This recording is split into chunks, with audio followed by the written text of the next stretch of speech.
They skipped my wedding for my sister's conference, and in that moment, our picture-perfect family collapsed, ending with my father's devastating admission: "We failed you as parents." What happened next left the entire family in stunned silence.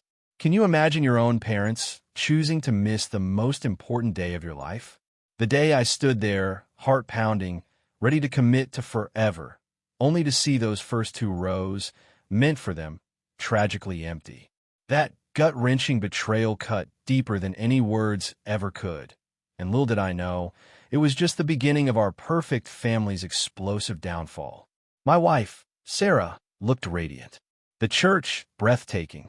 But on my side, those seats where my parents, George and Eleanor, should have been, were painfully, unforgivably vacant. They actually decided to go to my sister Chloe's medical conference.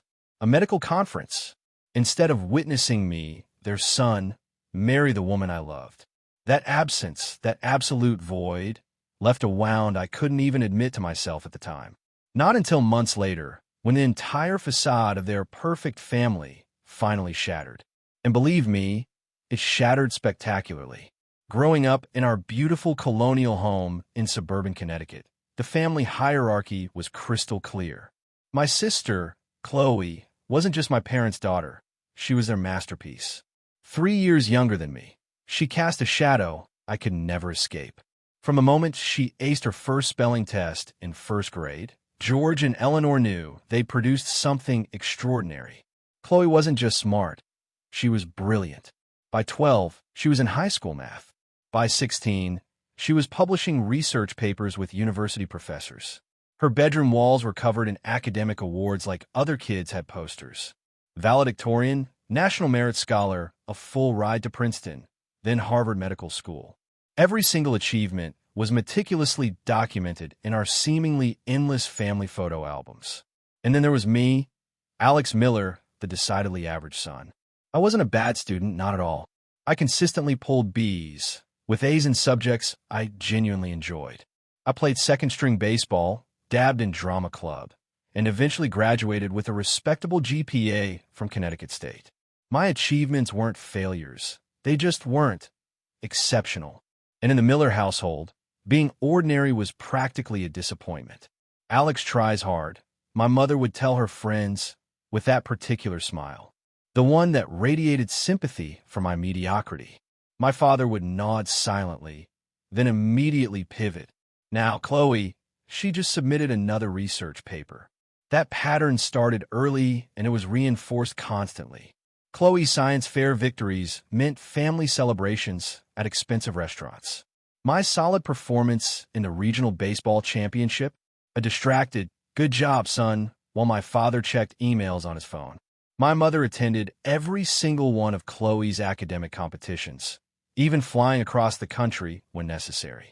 Yet, she always seemed to find a reason to miss my baseball games or theater performances.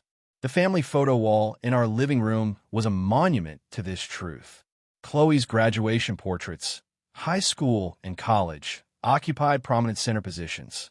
My graduation photo, tucked in the corner, partially obscured by a decorative sconce. Visitors were always treated to elaborate stories of Chloe's accomplishments.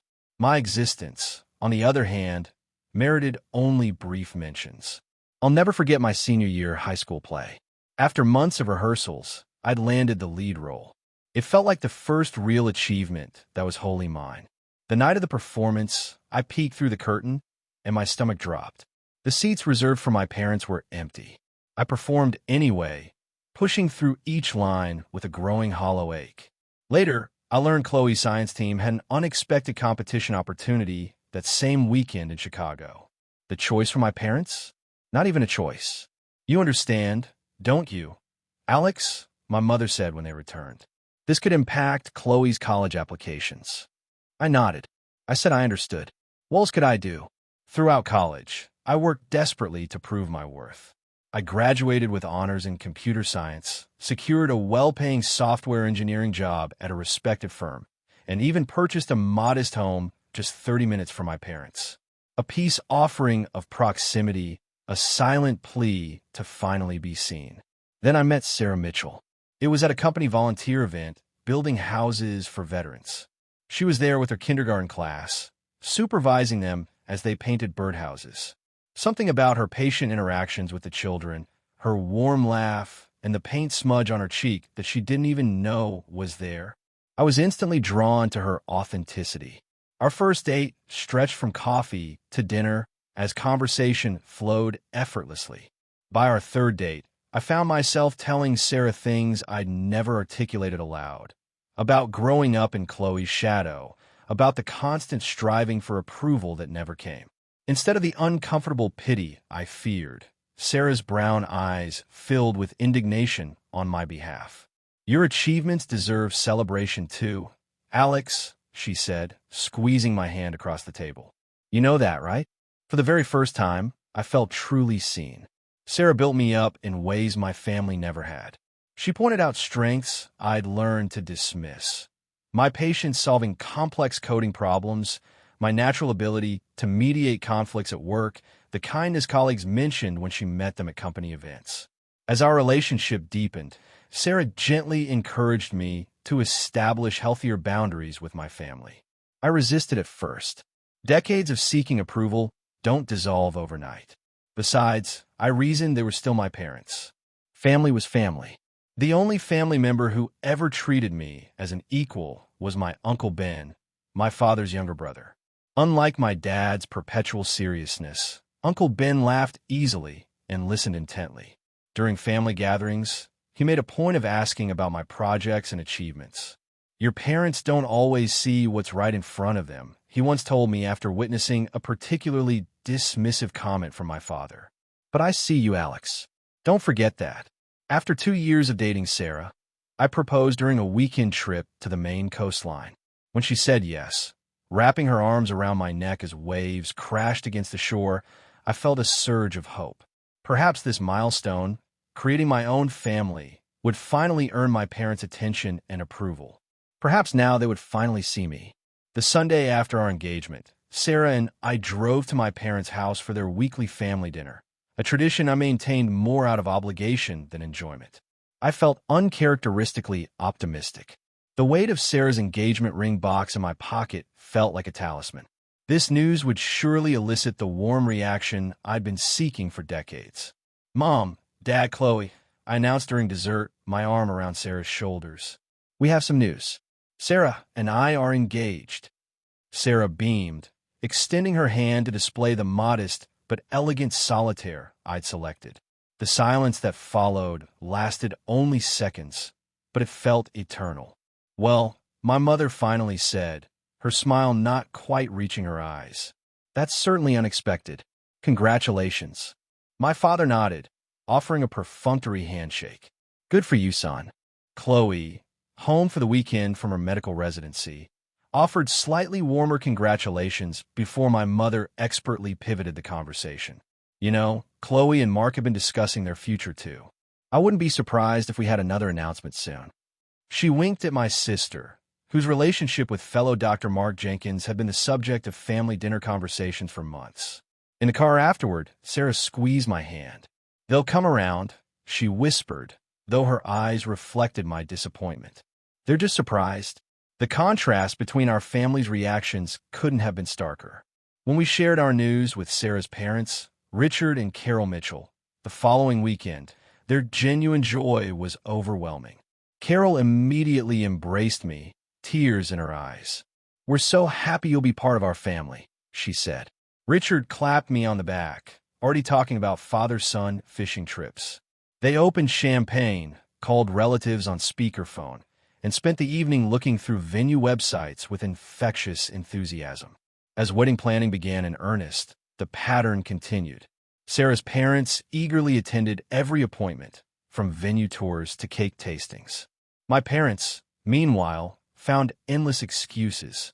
My mother missed our first venue walkthrough because of a committee meeting at her garden club. My father skipped the meeting with the caterer due to a work emergency that I later, through a casual comment, discovered had been a golf game. "Maybe we should postpone until next year," my mother suggested during one of the few planning discussions she participated in. "You've only been engaged a few months. There's no rush, is there?" When I explained we'd already secured our dream venue for the fall, she sighed. It just seems like putting the cart before the horse. In traditional families, the older sister usually marries first. Mom, Chloe isn't even engaged yet, I pointed out. Well, it's only a matter of time, she replied confidently. And these things have a proper order. My father's contributions to wedding discussions centered primarily around cost. Despite my assurances that Sarah and I were covering most expenses ourselves with generous help from her parents. A smaller ceremony would be more sensible, he advised, even after I'd explained the guest list had already been finalized. Something intimate, practical. The same man who had once commented that no expense would be spared for Chloe's eventual special day now examined our modest wedding budget with a banker's scrutiny. 3 months before our wedding, my parents hosted a family dinner that would prove pivotal. Sarah and I arrived to find the dining room decorated with flowers, champagne chilling in an ice bucket. Unusual touches for a standard Sunday meal.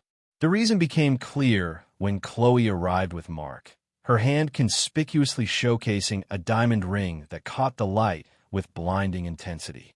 "We're engaged," she announced, though the stage setting made it obvious my parents had already been informed. What followed was a flurry of celebration unlike anything my engagement had received. My mother openly weeping with joy, my father making an uncharacteristically emotional toast, phone calls to extended family members right at the dinner table. As congratulations flowed, I felt Sarah tense beside me. I squeezed her hand under the table, a silent plea for patience. "You know," Chloe said, turning to us with what appeared to be sudden inspiration, though her tone suggested rehearsal. "Since Alex and Sarah's wedding is still a few months away, and Mark and I are thinking of a winter ceremony, we could consider a double wedding. Wouldn't that be wonderful? We could share the day." The eager nodding of my parents made it clear this wasn't Chloe's spontaneous idea. "Actually," Sarah said before I could respond, her voice calm but firm, "Alex and I have already finalized most of our plans. Our wedding is really important to us as the beginning of our life together, and we'd like to keep it as we've envisioned it. But we're so happy for you both and look forward to helping with your wedding plans, too." The temperature in the room seemed to drop several degrees. My mother's smile tightened. My father cleared his throat uncomfortably, and Chloe's expression flickered between surprise and annoyance before settling on forced understanding. "Of course," she said. "It was just a thought." The tension between our families grew as the wedding approached. During a disastrous joint family dinner, Carol Mitchell directly addressed my parents' lackluster involvement after my mother made another comment about rushing into marriage. "Alex and Sarah have been together for over 2 years, Eleanor," Carol said. "They're mature adults who know what they want. I'm surprised you're not more excited about your only son's wedding."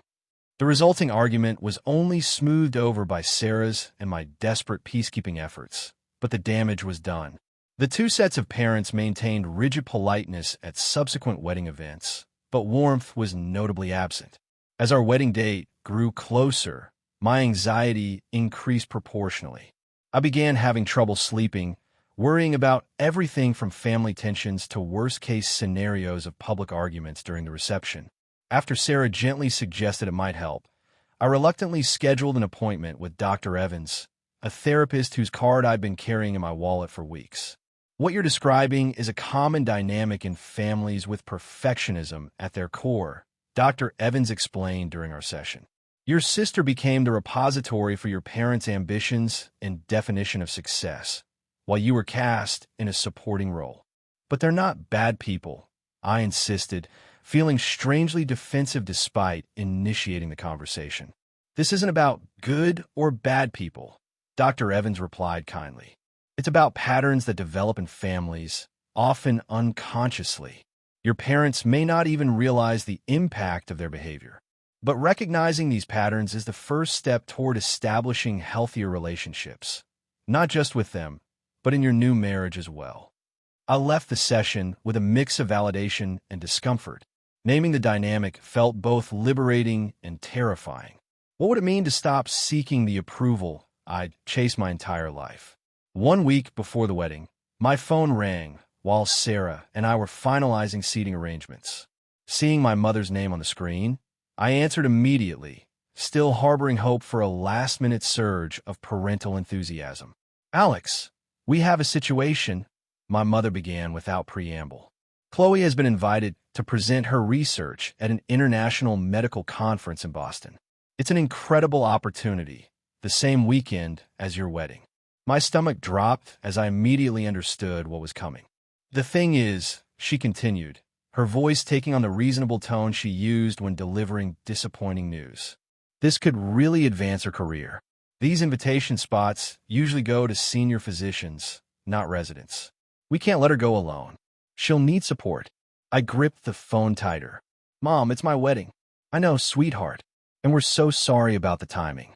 But surely you understand how important this is for Chloe's future. Your father, and I need to be there for her big moment." "What about my big moment?" The words escaped before I could filter them. A pause. "Alex, you have Sarah and her family. Chloe only has us. We'll try our best to make it back for at least part of the reception if the presentation finishes early. The conference is only in Boston, after all." After disconnecting, I sat motionless at the kitchen table. Sarah found me there 10 minutes later, staring at nothing. "They're not coming," I said flatly when she asked what was wrong. As I explained the situation, Sarah's expression transformed from confusion to disbelief to outright outrage. "They're skipping our wedding for a conference? Are you kidding me?" I shook my head. A lifetime of disappointment crystallizing into this final rejection. It's Chloe's conference. That's all that matters. Sarah called her parents that night. Their reaction matched hers. Pure indignation on my behalf. Richard Mitchell immediately offered to stand in for father of the groom duties. Carol promised to help fill the family void with extended relatives and friends. Their protective outrage was touching, but it couldn't fill the hollow space expanding in my chest. My best friend, Mike, was less diplomatic when I told him. "That's messed up, man. Seriously messed up." He immediately organized the groomsmen to arrive early on the wedding day, ensuring I'd be surrounded by support. "Family isn't always blood," he reminded me. "Remember that." The morning of my wedding dawned bright and clear, the perfect October day we'd hoped for. Despite everything, I felt a surge of joy knowing I would marry Sarah in just a few hours. Still, I couldn't stop checking my phone, holding on to a sliver of hope that my parents might have reconsidered. No messages appeared except well wishes from friends and a text from Uncle Ben confirming he'd arrived in town. Uncle Ben came to my hotel suite while I was getting ready, earlier than the scheduled time for family photos. He took one look at my face and understood everything. "My brother is an idiot," he said bluntly, straightening my tie with paternal care. "I want you to know I try to talk sense into him, into both of them." I swallowed hard, focusing on my cufflinks. "Thanks for coming, Uncle Ben. It means a lot." "Alex, look at me." He set his hands on my shoulders. "I've watched you grow from a thoughtful boy into a man of integrity and kindness. I've seen how you've built a career through hard work and intelligence. And I've seen how you treat Sarah with the respect and love that makes a marriage work. I'm incredibly proud of you. Your parents' absence today is their loss, a moment they can never get back. Don't let it diminish your joy." His words broke something open inside me. For a moment, I couldn't speak. "Would you?" I finally managed. "Would you walk with me down the aisle, stand in for my dad?" Uncle Ben's eyes glistened. "It would be my greatest honor." The ceremony itself was beautiful. Sarah took my breath away as she walked toward me, her eyes never leaving mine. When a minister asked who supported this union, Uncle Ben stood proudly. Richard Mitchell, sitting in the front row where my parents should have been, gave me a supportive nod. But the empty chairs still haunted me. During the reception, I caught glimpses of people noticing the absence, whispering questions. Sarah's father gave a heartfelt toast, carefully avoiding direct mention of my parents while emphasizing the importance of choosing to be present for loved ones. "Family is built not just through blood, but through choices," he said, raising his glass. "Through showing up, through celebrating each other's joys, and supporting each other through challenges. Today, we welcome Alex into our family, not just as a legal formality, but with our whole hearts." Later that evening, while Sarah danced with her cousins, I checked my phone one last time. No messages from my parents. But But Chloe had posted on Instagram a smiling photo with our parents at her medical conference, captioned, "So grateful for my amazing support system, always being there for the big moments. Hashtag blessed hashtag future oaf surgery." The timestamp showed it had been taken during our ceremony. I shut off my phone for the rest of the night, determined to focus on the people who had chosen to be present. We danced, laughed, and celebrated with friends and Sarah's loving family. If anyone noticed the tight set of my jaw or my occasional distant gaze, it didn't mention it. Our honeymoon in Hawaii provided a welcome escape. For 2 weeks, surrounded by ocean beauty and wrapped in Sarah's love, I could almost forget the wedding day betrayal. Almost. The pain surfaced in quiet moments. Watching other families on the beach, overhearing a father-son conversation at dinner. "It doesn't just go away," Sarah acknowledged one night as we watched the sunset. "And that's okay. I'm here through all of it." When we returned home, a card from my parents waited in our mail pile. Inside was a generic congratulations on your wedding message with their signatures. Nothing personalized, no acknowledgement of their absence. Just a check that felt more like an obligation than a gift. 2 weeks later came the first family gathering since the wedding, a dinner at my parents' house that Sarah and I debated attending before reluctantly agreeing we should go. My parents greeted us as if nothing had happened. My mother hugged me with her usual brisk affection. My father shook my hand firmly.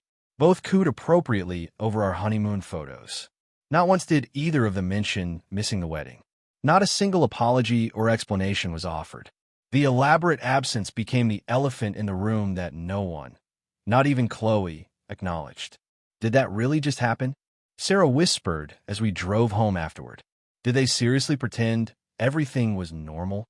I gripped the steering wheel tighter. Welcome to the Miller family. Special denial with a side of gaslighting. Sarah's hand found mine. "That's not okay, Alex. You know that, right?" I didn't know. For perhaps the first time, I truly knew it wasn't okay. But knowing and acting were different things, and decades of family conditioning weren't easily overcome. So, I continued to attend family functions, continued to accept the unspoken demand to pretend that missing my wedding was a reasonable parental choice. Meanwhile, Sarah's anger toward my parents simmered beneath a veneer of politeness. I could see it in her eyes during family gatherings. Hear it in her carefully measured responses to my mother's comments. My loyal defender, holding back for my sake alone. 3 months after our wedding, the Miller family focus had fully shifted to Chloe and Mark's upcoming nuptials. My mother called weekly with updates on their plans, the prestigious cathedral they'd secured, the renowned chef catering their reception, the custom gown being designed for Chloe. "The engagement party is set for the 15th, she informed me during one such call. "At the Westport Country Club, black tie, of course." I marked the date without comment, though the contrast to our own engagement, acknowledged with a casual dinner at my parents' house, wasn't lost on me. When the formal invitation arrived, embossed in gold on heavy cardstock, Sarah raised an eyebrow. "Quite the production. We should go," I said, though without enthusiasm. "Keep the peace." Sarah studied me for a moment. "Are we keeping the peace, or are we enabling behavior that hurts you?" It was a fair question, one I wasn't ready to answer. "Just this once," I compromised. "We'll go just this once, and then maybe take a break from family events for a while."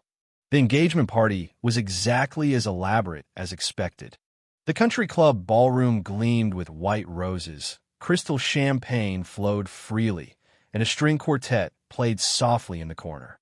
"Stunning," Sarah murmured as we entered, her hand tied in mine. My parents greeted us with their usual perfunctory warmth before quickly returning to their hosting duties. Throughout the evening, they paraded Chloe and Mark around the room like prized thoroughbreds, introducing them to hospital directors and medical research funders with barely concealed pride. "You'd think they were announcing a royal wedding," Sarah murmured as we watched from our table. Throughout the evening, I noticed several of my parents' friends approaching us with curious expressions. Mrs. Harrison, who had known our family for decades, sat down beside me during dinner. "Alex, dear, we missed you at the club's charity gala last month," she said, patting my hand. "Your mother mentioned you were traveling for work." I frowned slightly. "No, I was in town." We had a quiet weekend at home. Oh, her surprise seemed genuine. Well, that's odd. When I asked about you and mentioned we hadn't seen you at your wedding, she said you'd had a very small ceremony because you were saving for a house. But didn't you buy your place last year? Before I could respond, I overheard my mother at the next table explaining to another friend, of course, we were devastated to miss Alex's wedding, but these things happen. The ceremony was very small anyway, just a few friends at the courthouse, nothing like what Chloe is planning.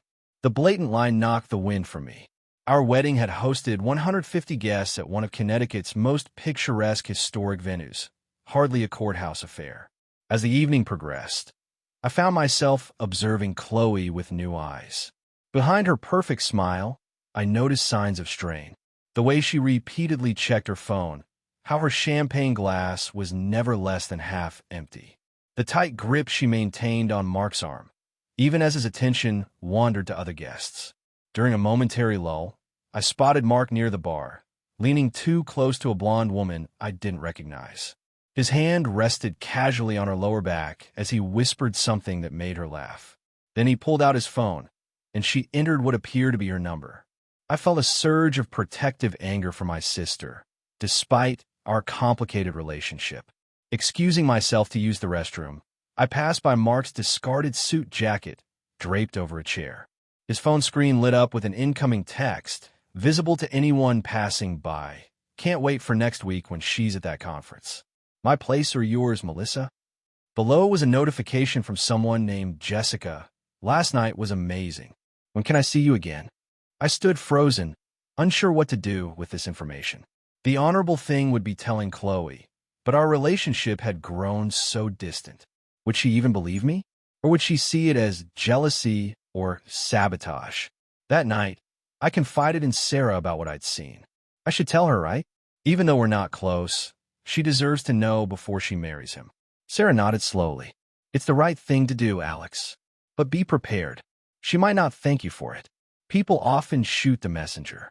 The next day, I called Chloe and asked if we could meet for coffee, just the two of us. She sounded surprised, but agreed.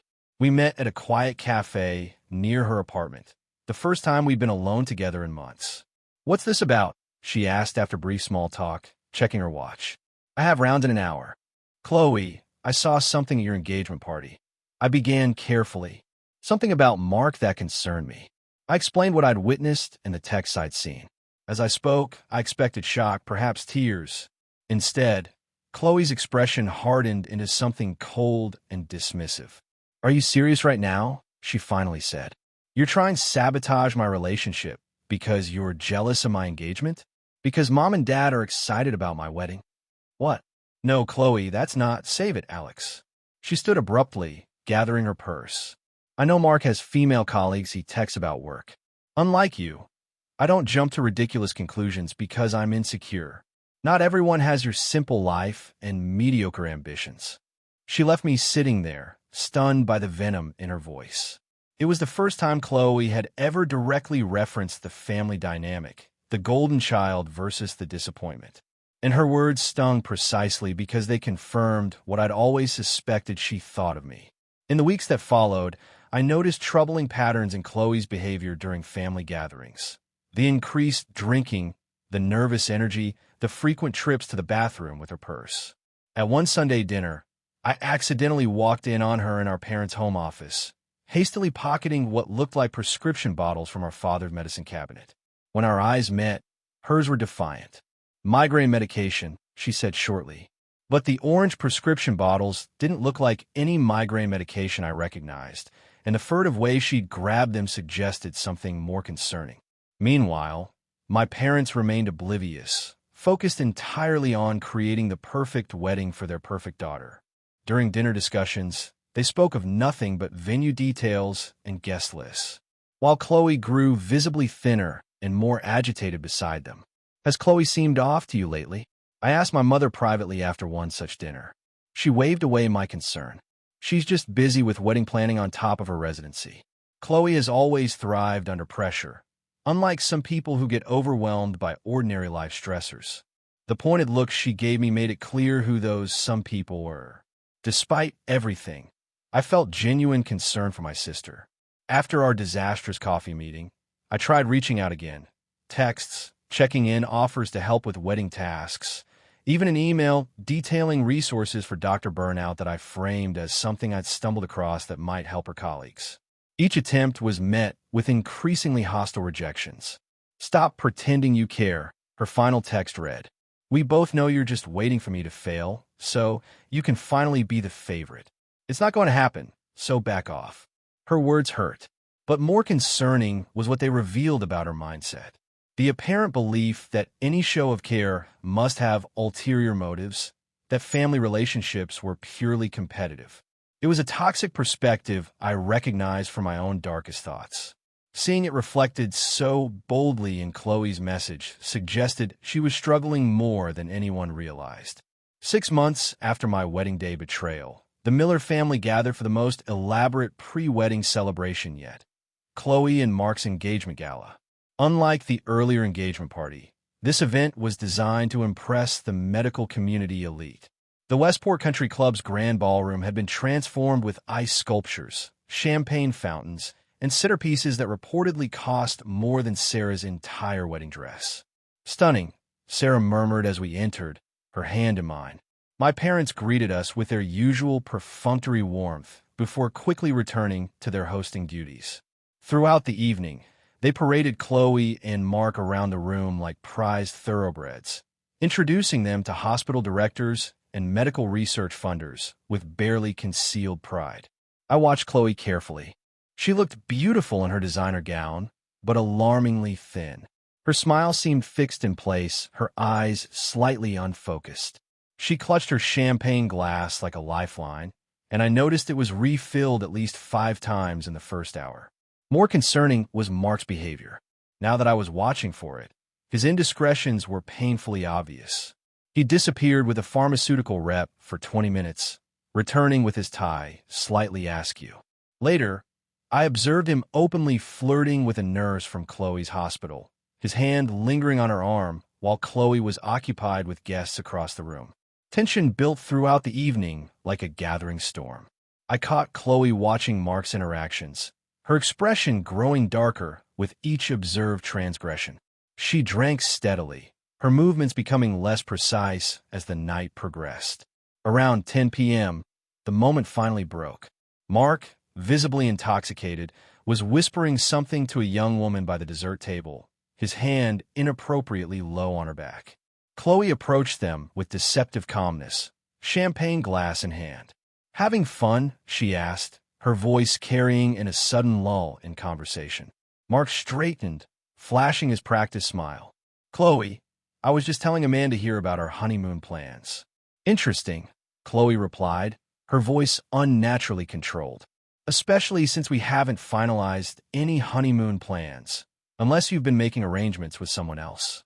An uncomfortable silence fell over nearby guests. My mother appeared as if summoned by some parental radar for potential scandal. My father close behind. "Chloe, darling," my mother said brightly, "I think the quartet is ready for your special song." "Why don't we know, Mother?"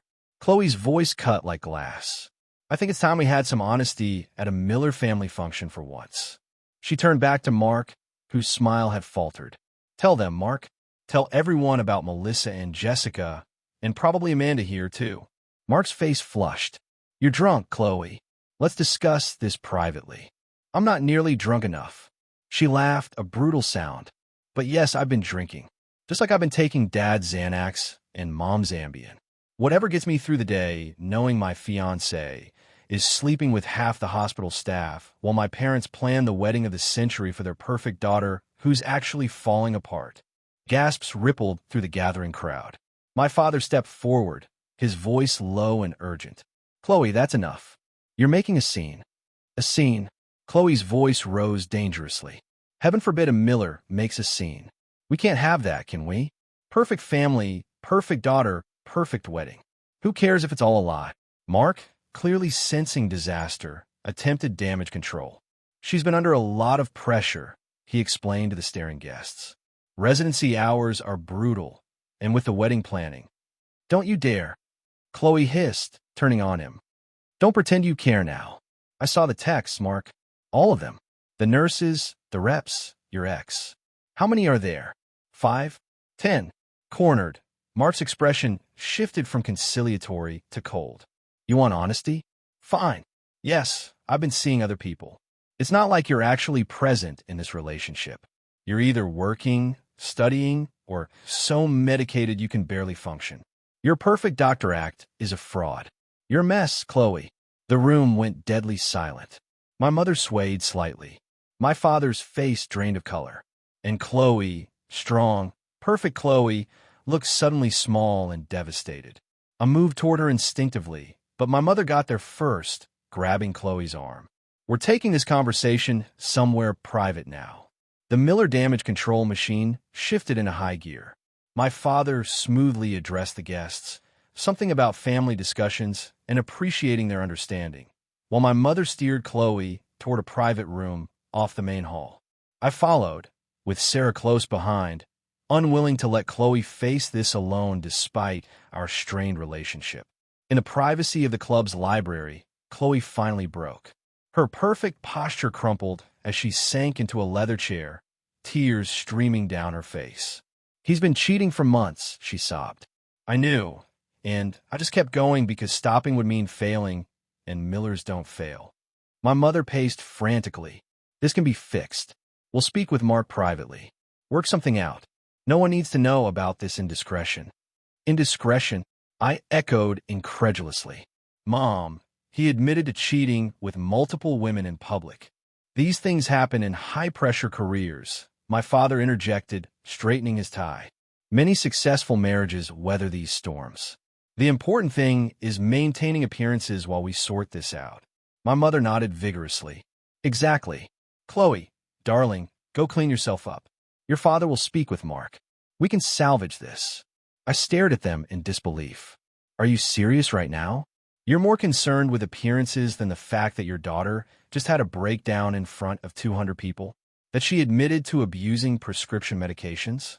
My mother turned on me, eyes flashing. This wouldn't have happened if you told us what you knew about Mark sooner. You must have noticed something. The unfairness of the accusation hit me like a physical blow. I tried to tell Chloe what I saw. She accused me of being jealous and trying to sabotage her. Perhaps if you'd been more supportive of your sister instead of always competing with her, my father began. Competing? I laughed incredulously. I've never been competition. I've been an afterthought my entire life. You missed my wedding for her conference, for God's sake.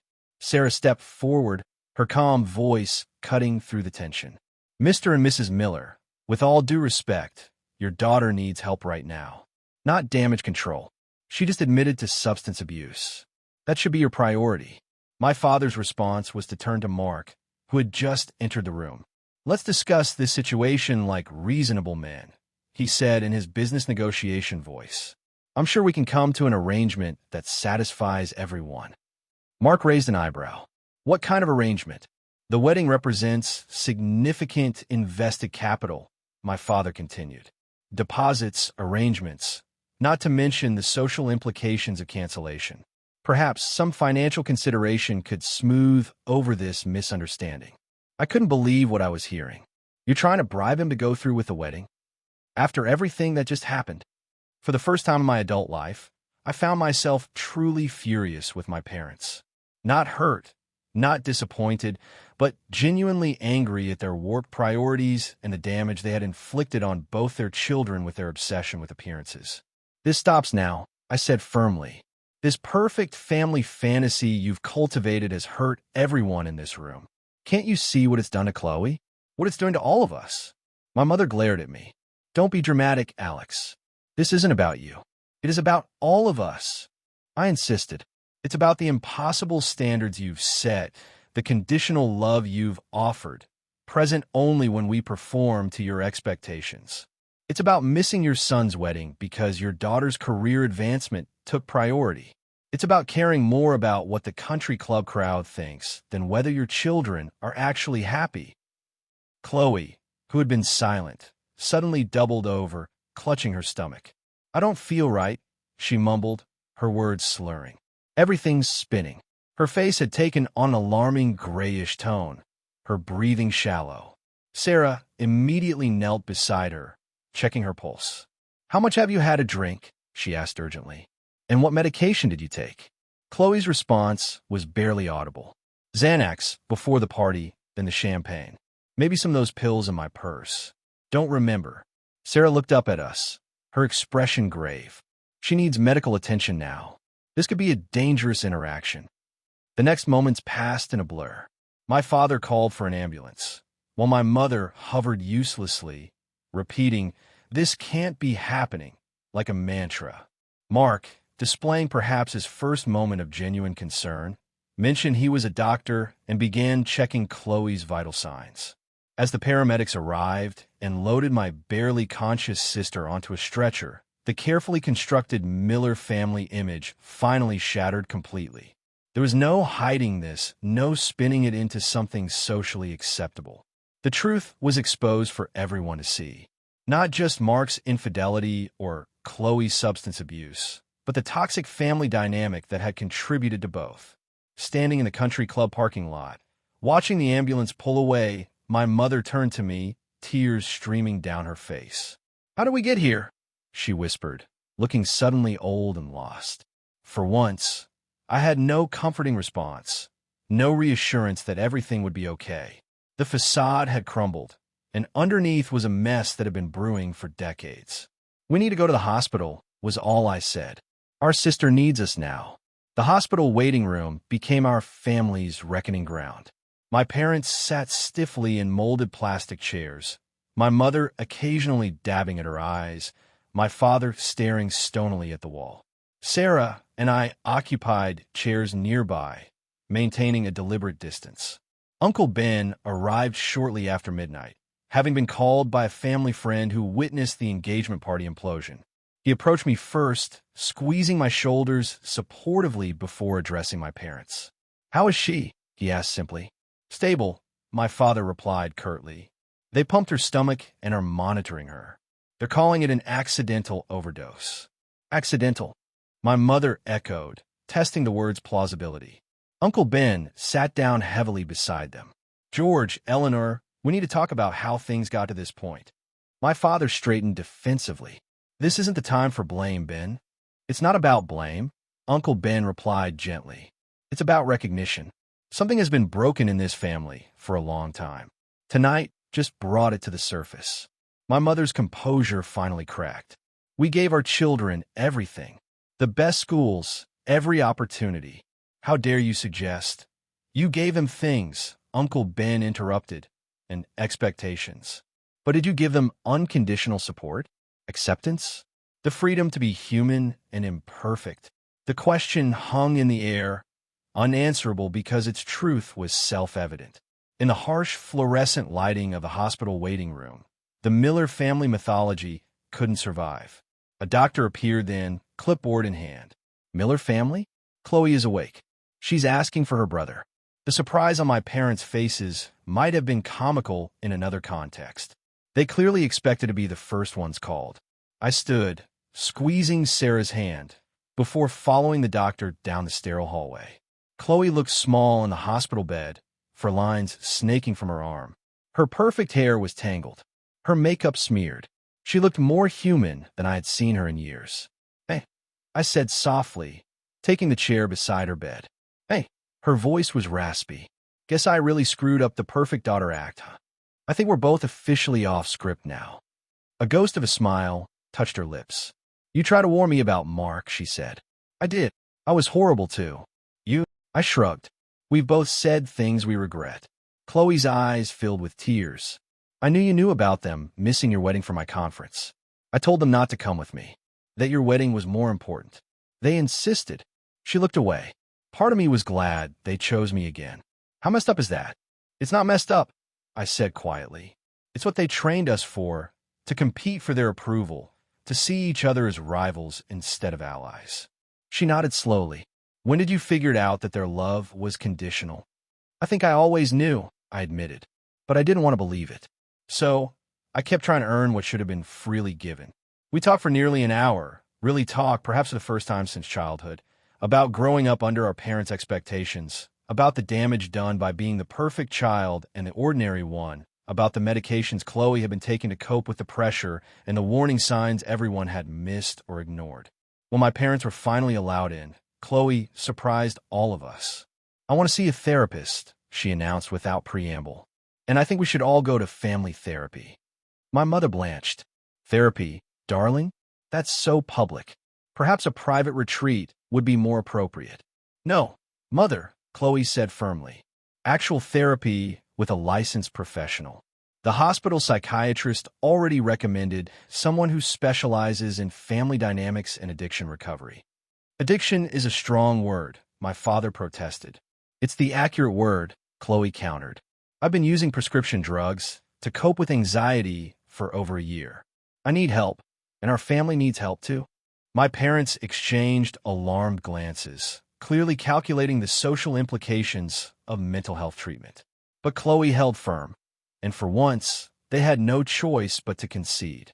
Their perfect daughter was demanding honesty, and denying her would only confirm the dysfunction she was naming. 2 weeks later, we gathered for our first family therapy session. Dr. Kennedy, a compassionate but no-nonsense therapist in her 50s, wasted no time in identifying the problematic patterns. "What I'm seeing," she explained, "is a family system built around performance and external validation. George and Eleanor, you've created a hierarchy where love and approval must be earned through achievement. This has created a competition between your children and a deeply insecure attachment style for both of them." My parents shifted uncomfortably. "That's a rather simplistic analysis," my father objected. "We've always loved both our children." "Love isn't just a feeling, Mr. Miller," Dr. Kennedy replied. "It's demonstrated through actions. Alex, would you share how you felt when your parents missed your wedding?" Put on the spot, I hesitated. For decades, I'd swallowed my feelings to keep the peace. Speaking truth felt dangerous. But Sarah's supportive presence beside me gave me courage.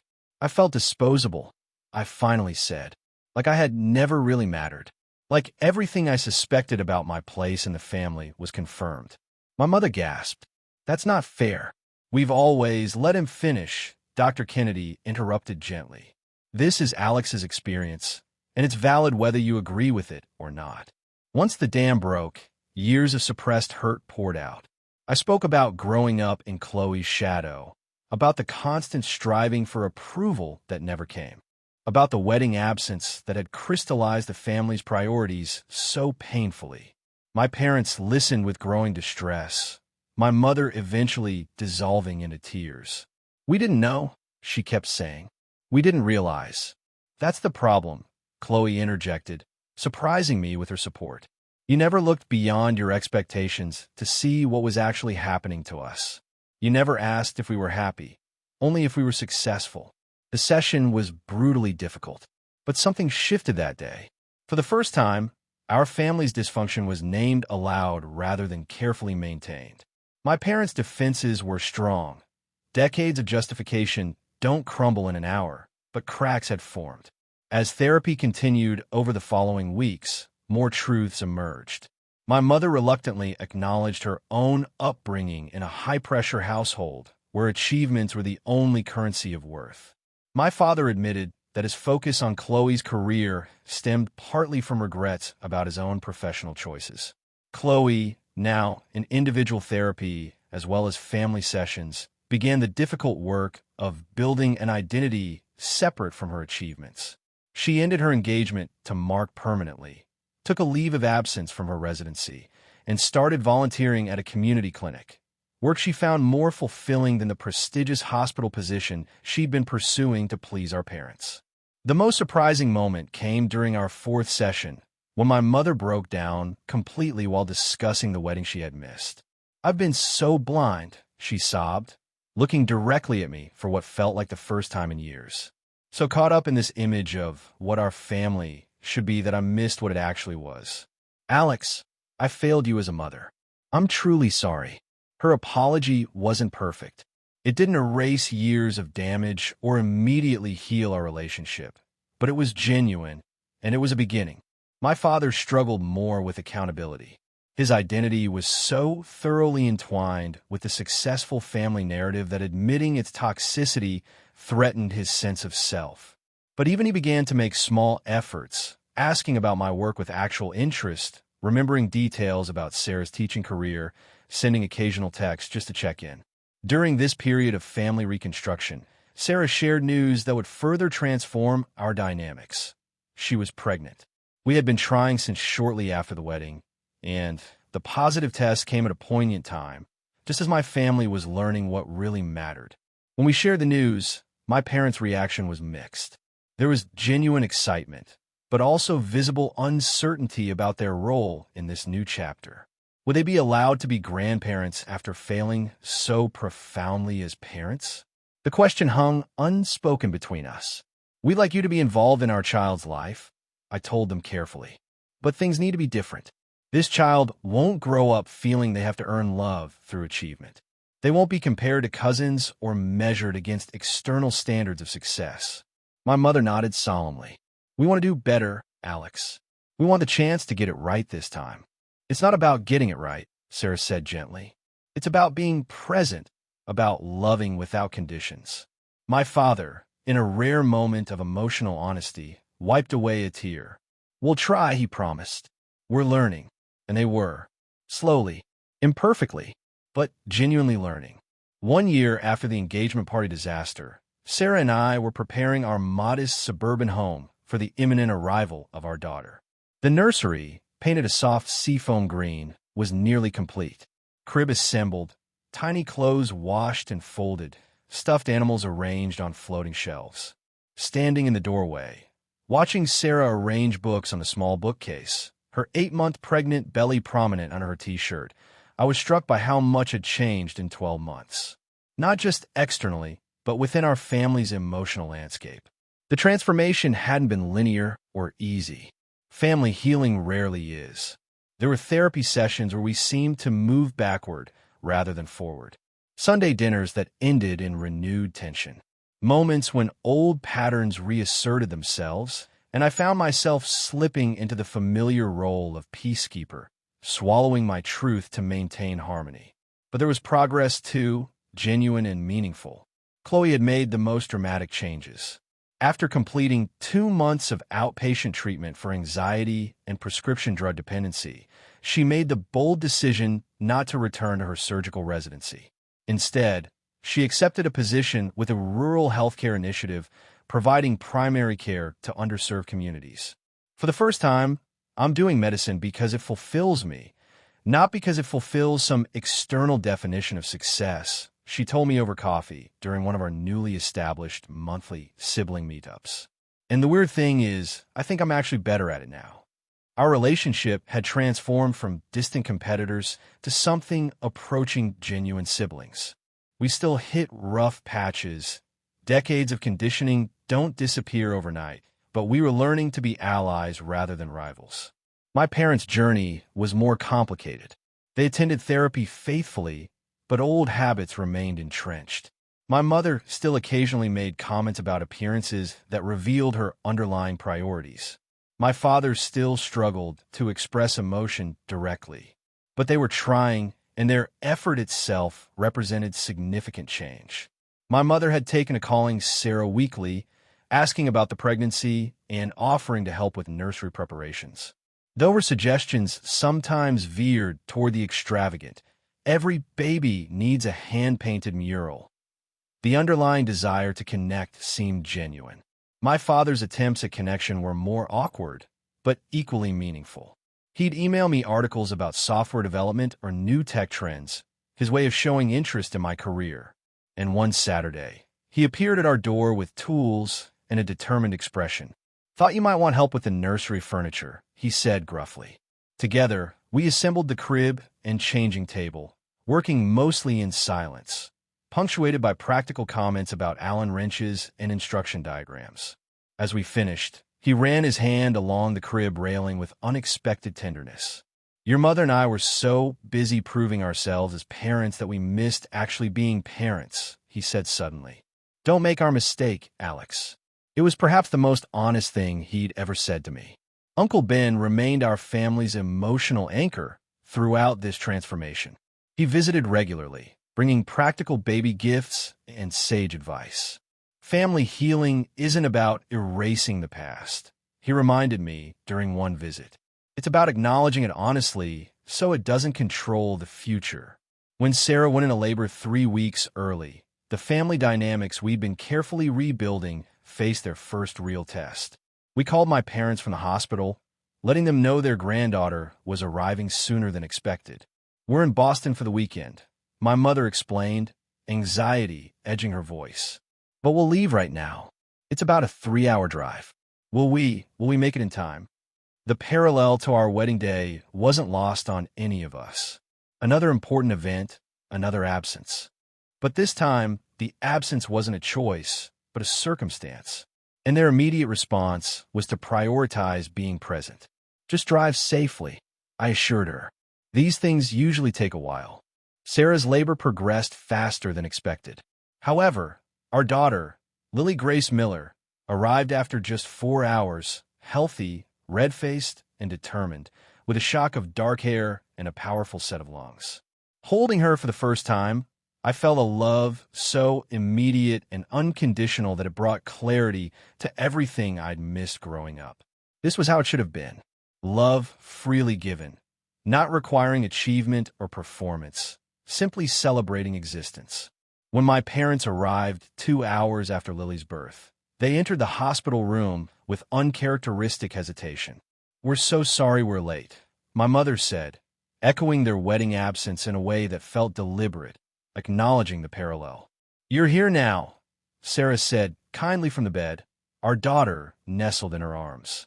"Would you like to meet your granddaughter?" The moment my mother held Lily, something visibly shifted in her. Tears streamed freely down her face, not the controlled, dignified tears she allowed at socially appropriate moments, but raw, unfiltered emotion. "She's perfect," she whispered. "Absolutely perfect." "Not perfect," I corrected gently. "Just exactly who she's supposed to be." My mother's eyes met mine, understanding dawning. "Yes," she agreed. "Exactly who she's supposed to be." My father, watching from a slight distance, seemed uncertain of his place until Sarah beckoned him closer. When he finally held his granddaughter, his usual stoicism cracked completely. None of us had ever seen him cry before. Yet, tears fell openly as he cradled Lily's tiny form. "I'm going to do better with her," he promised, looking directly at me. "And with you." In the weeks that followed, our families merged in ways I couldn't have imagined a year earlier. Sarah's parents, who had been my surrogate family when my own was absent, embraced their co-grandparent role with characteristic warmth. Carol Mitchell taught my mother how to properly swaddle a baby, while Richard and my father discovered a shared interest in woodworking, planning a joint project to build Lily a rocking horse for her first birthday. Chloe became a devoted aunt, visiting whenever her rural clinic schedule allowed. "I'm going to make sure she knows her worth isn't measured by achievements," she promised, tickling Lily's tiny feet. "That's what awesome aunts are for." 6 months after Lily's birth, we gathered for her naming ceremony, a small, meaningful event in our backyard. Both sets of grandparents were present, along with Chloe, Uncle Ben, and close friends. As I looked around at this imperfect but healing circle of people, I realized we had created something my parents had always sought but never achieved. Not a perfect family, but an authentic one. Later that evening, as Sarah and I sat on the porch watching the sunset while Lily slept inside, I reflected on the journey that had brought us here. "You know," I said, "for most of my life, I thought happiness would come from finally earning my parents' approval, from being good enough for them to truly see me." Sarah squeezed my hand, waiting for me to continue. But that was never going to work because the problem wasn't that I wasn't enough. The problem was that they were looking for the wrong things. Real happiness came when I stopped seeking their validation and started building a life based on what actually matters. Love that doesn't have to be earned.